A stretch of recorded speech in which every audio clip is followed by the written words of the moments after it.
First மழை வந்துச்சு, அதுக்கப்புறமா ஏர் ஓட்டினாங்க, அதுக்கப்புறம் கொட்டை போட்டாங்க, அதுக்கப்புறமா செடி முளைஞ்சிச்சு, அதுக்கப்புறம் களை கொத்தினாங்க, அதுக்கப்புறம் பூ வந்துச்சு.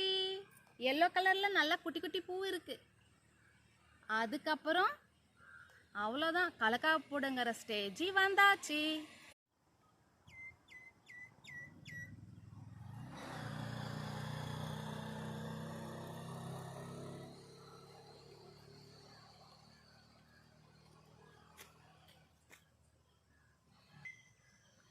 வேர்க்கடலை வேர்க்கடலை அவிச்சு சாப்பிடலாம், வேர்க்கடலை வறுத்து சாப்பிடலாம், வேர்க்கடலை செக்கு ஆடலாம்.